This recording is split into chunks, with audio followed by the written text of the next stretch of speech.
Jamaica's government is doing fine. Truth and bad mind do not take tea. Tell the truth even if you don't like it. Truth has no regard for your sentiments. It is what it is. You might not like to agree with it, but it remains unquestionable. Nothing stains or removes it, including politics. This is why politics is not our reason to reason. The Bulletin Board, for that reason, will never become political.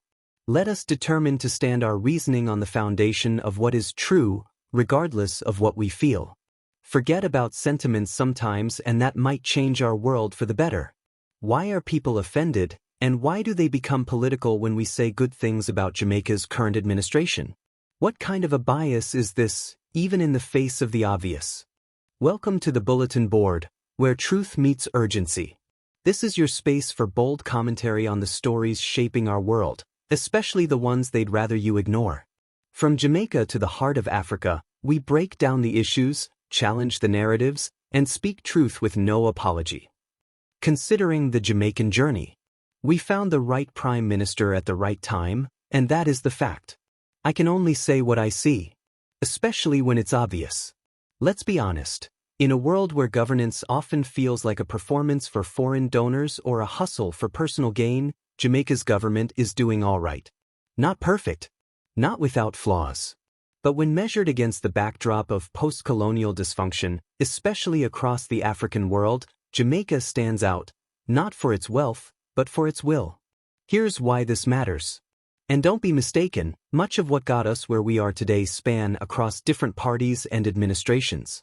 However, we are fortunate to have the particular administration at this particular time in history. We can make this judgment based on the obvious results. The facts are there. Truth is obvious. A spade is a darn spade. If you love to hear the truth, then all you have to do is like this video to help it to grow. Subscribe and hit the notification bell to stay in the loop, and share with anyone that you think should see this video. If not all though, just hitting the like button is not much to do, so go ahead and do.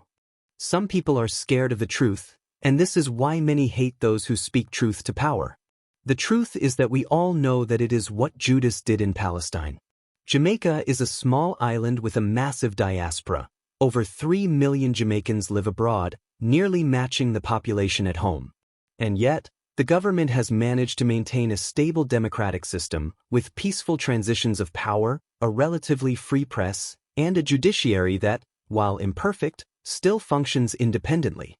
Compare that to many African nations where elections are either ceremonial or blood-soaked, where leaders rewrite constitutions to stay in power indefinitely, and where dissent is met with bullets, not ballots.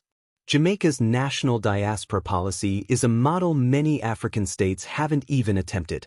It recognizes the diaspora not just as remittance senders, but as partners in development. The government has created councils, youth engagement platforms, and even incentives for returnees to invest, work, and retire in Jamaica. And while many African governments are still tangled in neo-colonial aid traps, Jamaica has managed to maintain a degree of economic independence, with remittances accounting for over 15% of GDP and a growing emphasis on non-traditional exports like yams, sweet potatoes, and papayas. That's food sovereignty in motion. Human rights? Jamaica has its struggles, especially around policing issues, but it has made measurable progress. Freedom House ranks Jamaica as free, with an improving score over the past decade. That's more than can be said for many nations sliding into autocracy.